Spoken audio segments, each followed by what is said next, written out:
ढवले याच्यामुळे लागले. 1978 साली पहिल्या बॅचचे ते विद्यार्थी इंदावणी गेले. त्यांनी मला बरीच वर्ष सांगितलं, हा मला शाळा सोडतील. त्यांना मला बरीच वर्ष सांगितले, ह्या तू कोर्स कर, पण मला त्यावेळेला काय जमलं नाही. त्यावेळेला त्या कोर्सला 40 रुपये का 20 रुपये स्टार्टिंग मिळायचा. इच्छा निर्माण झाली आणि या गुरूंनी माझ्यावर जे काही संस्कार केले त्याचं काहीतरी प्रतिबिंब इथं दिसावं अशी माझी इच्छा होती.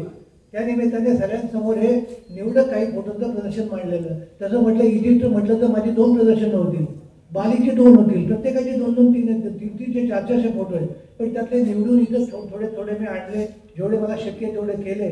आता ते सगळ्यांना तुम्हाला कितपत आवडतात बघा. सगळे तुम्ही आलात, मला खूप आनंद वाटला. हे आपल्या सर्वांनाच माहिती आहे. सरांनी पुण्याच्या डेक्कन अधिपती विद्यापीठाचे कुलगुरू आणि कुलपतीपद भूषवलेले आहे.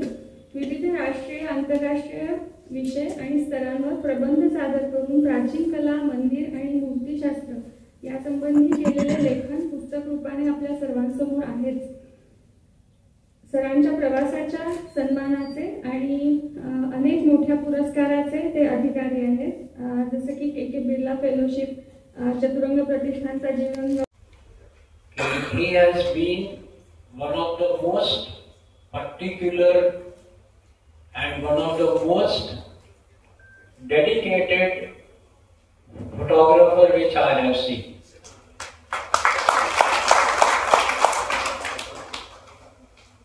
He would never say this when he takes a picture, कि ये फोटो चलेगा. मुद्दाम प्रदर्शनाच्या घटनाला आलेले आहेत, त्यामुळे त्यांचा किती रस या विषयामध्ये आहे हे लक्षात येतोय.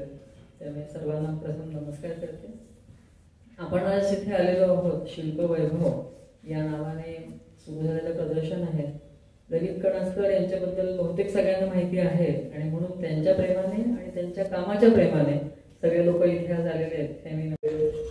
शेक्सपियर म्हणतो नावात काय, पण नावात काही वेळा, नेहमीच नाही, काही वेळा खूप काही सांगून जाणारा असा ग्रंथ असतो.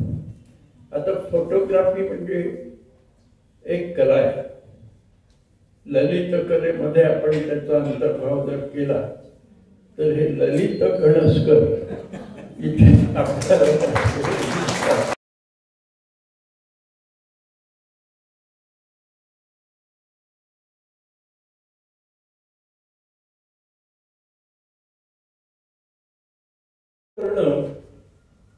फार अवघड गोष्ट आहे. आज कणसकरांनी मला पुस्तक केलं.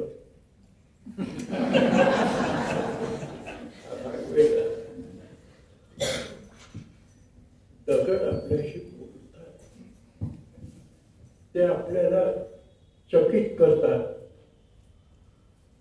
एखाद्या वेळी त्यातलं काही आपल्याला कळलं नाही तर ते आपल्याला हसतात. त्यांच्या चेहऱ्यावर भावभावना अशा आलेल्या असतात की आपणही थक्क होऊन जातो.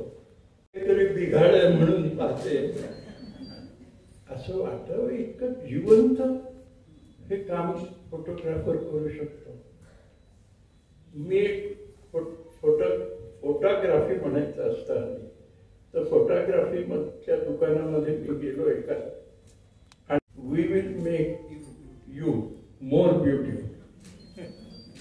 And if you are not beautiful, we will make you beautiful. म्हणून ते आमची मैत्रीण मंगल ही सगळ्यांचा सत्कार करते.